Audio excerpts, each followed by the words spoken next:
खौफनाक हवेली गांव के बाहर एक पुरानी खंडहर सी दिखने वाली हवेली थी। लोग उसे शापित हवेली कहते थे। कहते हैं जो भी उस हवेली में गया कभी लौट कर नहीं आया। हवेली का नाम सुनते ही लोगों की रूह कांप जाती थी। एक दिन अजय और उसके 3 दोस्त रोहित, दीपक और सुमन हिम्मत करके उस हवेली में जाने का फैसला करते हैं। अजय को इन बातों पर यकीन नहीं था। वह सोचता था ये सब अफवाहें हैं, भूत प्रेत कुछ नहीं होते।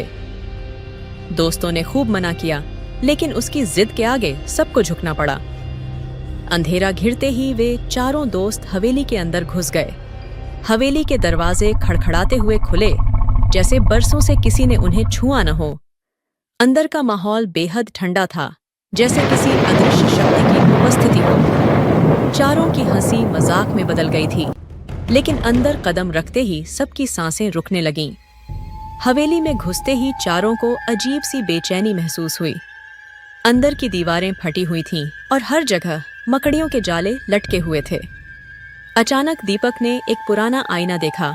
उसने हंसते हुए कहा, क्यों ना एक तस्वीर ली जाए। लेकिन जैसे ही उसने फोन का कैमरा चालू किया, आईने में 4 नहीं बल्कि 5 परछाइयां दिखीं। सभी दंग रह गए। ये 5वां कौन है? सुमन ने कांपती हुई आवाज में पूछा। अजय ने सोचा कि ये उनकी नजरों का धोखा है और आगे बढ़ गया। जैसे ही वह हवेली के गहरे हिस्से में पहुंचा, एक भयानक बदबू आई। वहां एक पुरानी अलमारी खड़ी थी। जब अजय ने उसे खोला तो अंदर से एक कंकाल गिरा। चारों की चीख निकल गई।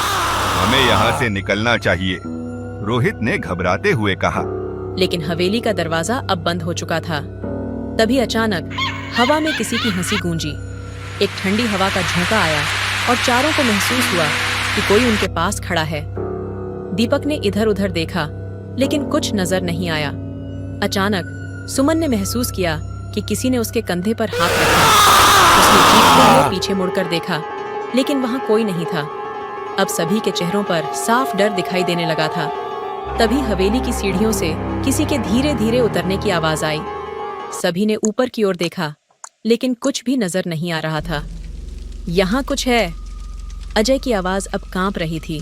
तभी एक परछाई धीरे धीरे उनकी ओर बढ़ने लगी। उसकी आंखें खून की तरह लाल थीं और वह हवेली के उस आईने से बाहर निकल रही थी। भागो! अजय ने चिल्लाते हुए कहा।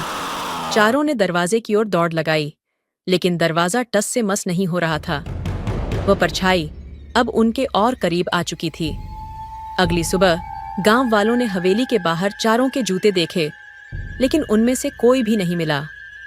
उसके बाद किसी ने भी उस हवेली के पास जाने की हिम्मत नहीं की।